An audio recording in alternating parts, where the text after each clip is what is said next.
Part 1. Understanding why the business model matters in F&B. Every successful food and beverage business is built on more than a good menu. In this industry, operators compete through a combination of product quality, speed, convenience, customer experience, location, delivery access, cost control, and brand trust. That is why many businesses with strong recipes still struggle, while others with simpler offers perform well because their business model is better aligned. The food and beverage business model canvas gives us a practical way to understand this alignment. It helps us see how a business creates value, delivers value, and captures value. Instead of looking at operations, marketing, menu design, channels, and cost management as separate topics, the canvas combines them into one complete view. That is especially useful in F&B because decisions in one area almost always affect performance in another. The canvas is built around 9 blocks: customer segments, value propositions, channels, customer relationships, revenue streams, key resources, key activities, key partnerships, and cost structure. Each block answers an important business question. Who are we serving? Why will they choose us? How do we reach them? How do we keep them? How do we earn money? What do we need in order to operate? What must we do well? Who helps us succeed? What costs must we manage? Consider a simple example. A cafe targeting office workers during lunch breaks needs a different business model from a premium dining concept. The first may win through speed, takeaway efficiency, app ordering, and affordable bundles. The second may depend on ambience, service quality, chef capability, and higher average spend. Both are in F&B, but their business models are clearly different. That distinction is the starting point for strong analysis. In the next part, we will examine the first group of blocks that define who the customer is, what value is offered, and how that value reaches the market. Part 2. Defining the market side of the canvas. The first group of blocks focuses on the market side of the business model. These blocks are customer segments, value propositions, channels, and customer relationships. Together, they explain who the business serves, why customers choose it, how the offer reaches them, and how loyalty is built over time. Customer segments are fundamental because they shape nearly every major decision. A business that targets families may need menu variety, child-friendly seating, and value bundles. A business serving health-conscious consumers may need nutritional transparency, better ingredients, and stronger positioning around wellness. A business focused on students may depend on affordability, social-friendly space, and location near campuses. When segmentation is unclear, the rest of the model usually becomes weak as well. Value propositions explain why customers select one business over another.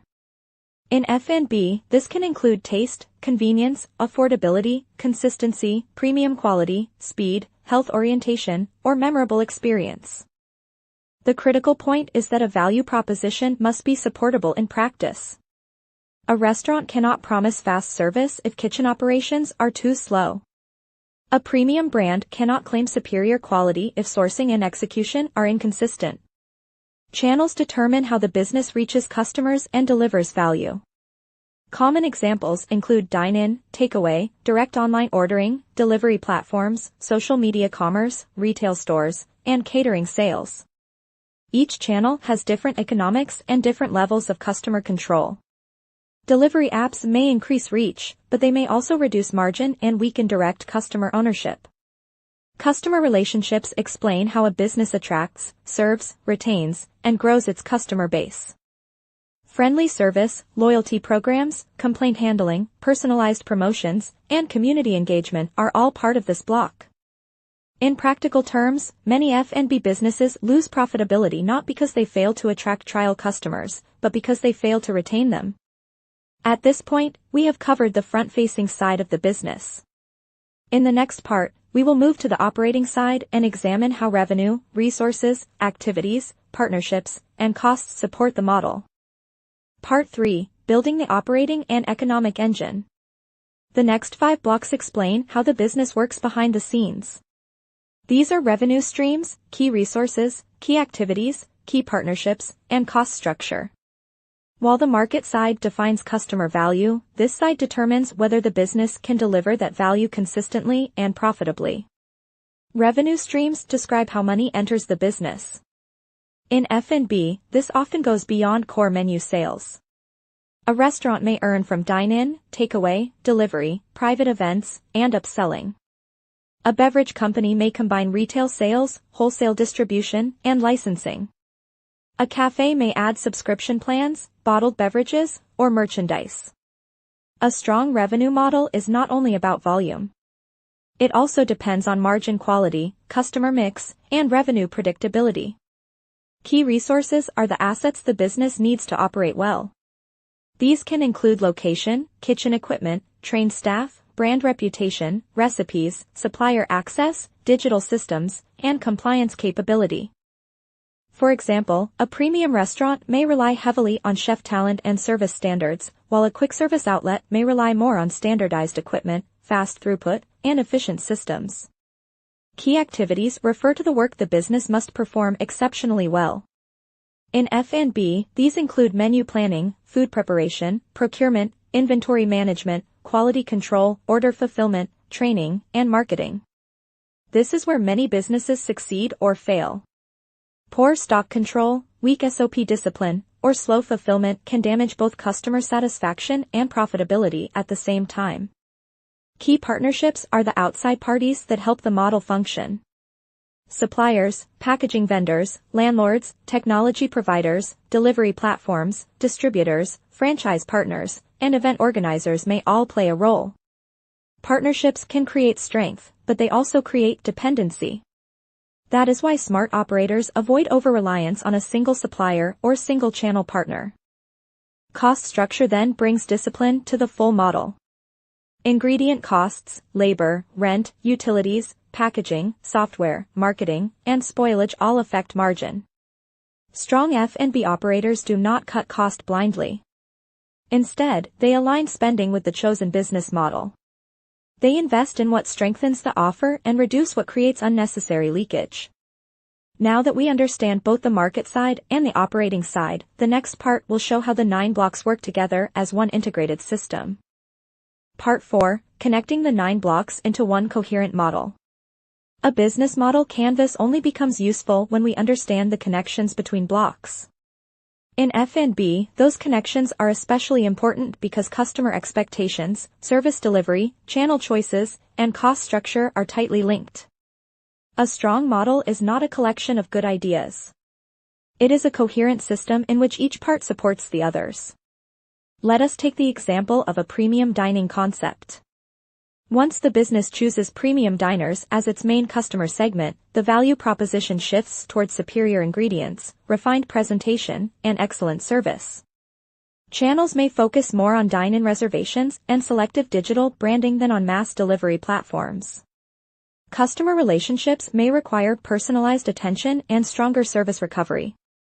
Revenue streams may support higher prices, but only if key resources include skilled chefs, trained front-of-house teams, and a high-quality location. Key activities must include plating discipline, service standards, and quality assurance. Key partnerships may involve specialty suppliers. Cost structure will also rise because labor, rent, and ingredients become more demanding. Now compare that with a cloud kitchen serving convenience-driven delivery customers. In that case, the value proposition may focus on speed, affordability, easy ordering, and packaging quality. Channels may depend strongly on digital platforms. Customer relationships may become more automated and data-driven. Key resources may center on kitchen efficiency, digital systems, and menu engineering. Costs may shift away from front-of-house labor and toward packaging and commissions. This is why optimizing one block in isolation can be dangerous. A business may improve its menu, but still fail because channel economics are weak. It may increase sales, but still lose money because cost structure and promotions are misaligned. Sustainable performance happens when customer choice, operational capability, revenue logic, and cost discipline all reinforce one another. That leads us naturally to the value proposition canvas, which helps us go deeper into customer needs and business fit. In the final part, we will explore how customer jobs, pains, and gains connect with products, pain relievers, and gain creators, and why that fit matters so much in F&B.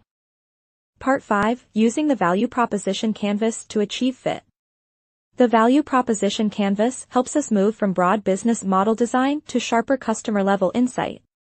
It complements the business model canvas by focusing on whether the business offer truly matches what customers need. In F&B, this is crucial because people do not buy only to satisfy hunger or thirst. They also buy for convenience, trust, social experience, comfort, speed, wellness, and enjoyment. The first side of the framework is the customer profile. This includes customer jobs, pains, and gains. Jobs describe what customers are trying to do. An office worker may need a quick lunch. A family may want an easy dining option for several people. A health-conscious customer may want safe and transparent ingredient information. Pains are the frustrations that stand in the way, such as long waiting time, poor delivery condition, unclear allergens, or inconsistent quality. Gains are the positive outcomes customers value, such as convenience, value for money, enjoyable ambience, and reliable service. The second side is the value map. This includes products and services, pain relievers, and gain creators. Products may include dine-in meals, takeaway, delivery, catering, or subscription offers. Pain relievers reduce friction, such as faster preparation, better packaging, simpler ordering, and clearer menu information. Gain creators increase satisfaction through better ingredients, personalized promotions, memorable experience, or broader menu variety. Fit happens when these two sides connect in a meaningful way. A quick-service lunch set fits the job of an office worker needing speed. Protective packaging fits the pain of poor delivery condition. A healthy menu with calorie labels fits the gain sought by health-conscious consumers. Businesses become stronger when those assumptions are tested against real evidence such as repeat purchase, reviews, delivery ratings, basket size, and menu performance. This also links back to risk and resilience. If a business does not understand customer pains well, it may overinvest in features that do not matter. If it does not validate fit, it may mistake internal preference for market demand. That is why the best F&B operators treat both the business model canvas and the value proposition canvas as living tools. They review them regularly, refine them based on evidence, and use them to make better decisions as the market changes. With that, we complete the full picture. A strong F&B business is built when customer needs, value delivery, operational capability, revenue generation, and cost discipline work together in one aligned model.